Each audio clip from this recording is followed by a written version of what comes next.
Alright, magandang araw mga ka-tracker. Welcome sa ating vlog. For today's video, ipakita ko lang sa inyo itong unit na tapos na. So ito po ay military jeep 4D35 ang makina with turbo 4x4 4-wheeler military jeep from Japan, surplus from Japan. Ayan, kompleto na, di ba? Solid na mga ka-tracker, pambiyahe na sa probinsya. Ayan po, nakompleto na namin yung accessories. Hindi lahat, pero yung mga kailangan lang, yung mga necessary na accessories meron na. Ayan, gumagana na po ito, umandar na. Ayan, di ba? May side mirror na kulay pula, color red. Tapos may bubong na, fabricated lang yan. And then mga upuan na pinapolster namin. Ito yung likod, di ba? Solid na to. Meron ng panel gauge. Wala tong panel gauge, in-orderan namin sa labas. Yung na lang dito, yung console box wala, pero mga switches, ayan, all goods na to mga ka-tracker. Solid na to, di ba? Pogi na. Ayan, may high and low, 2-wheel drive, 4-wheel drive, tapos cambio. Ayan, manual transmission. Ayan po, yung mga gulong natin, galing labas yan kasi wala na kaming makuha dito, wala nang stock.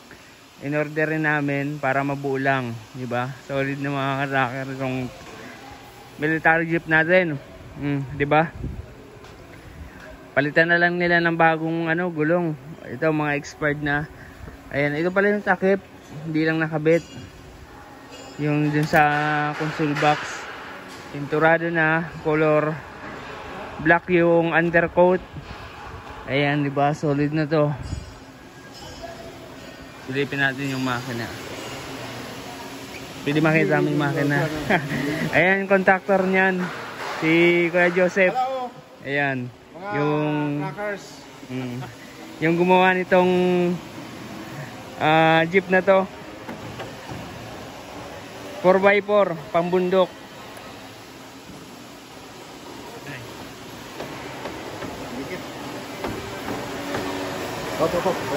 Ay, meron pala itong may pala to, hilayan yan.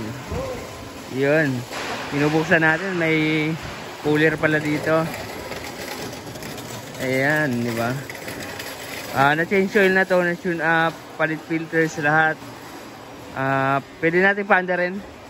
Pwede pandarin natin para matesting. Ayan. Ayan po yung andar. Solid. Mga ilaw, kuya. Ayan, di ba? Yung mga park light. Wiper. Ayan, may wiper yan. Bago yung mga wiper natin. Maraming to switch. 24 volts battery.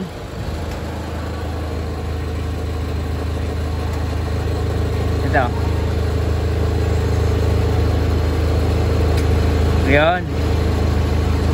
Ito.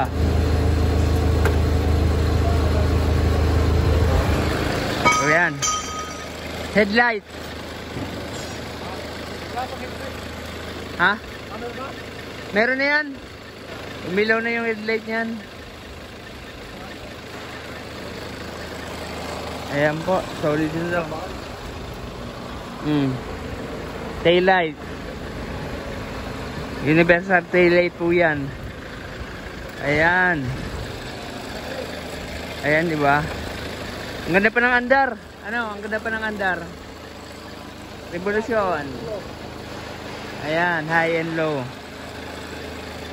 Sina Kuya Joseph yung gumawa niyan. Contractor. Saka si Buljur, Jur. Yun ang pintor natin. galing na pintor dito. Oo. Kaya yung nagpintura niyan, solid, di ba? Ayan, 4x4. Yeah. Diba?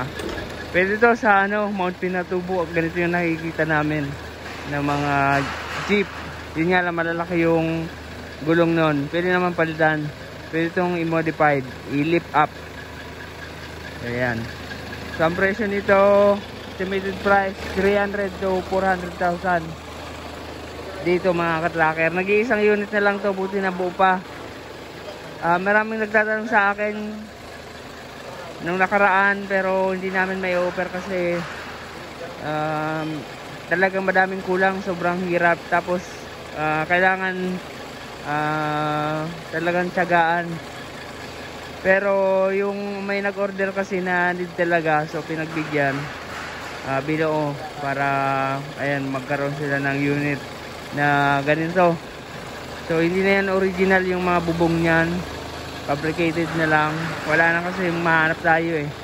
Sa ibang ano, meron to, may makakabili pa kayo nito, lalo na sa Pampanga siguro, Pangasinan. Sa Tarlac merong nagbebenta ng mga ganito, sa Subic. Yan, ito po ay napasama lang sa aming shipment ng unit ng mga truck, napasama lang to, kaya meron kami nito. So ito ay 5.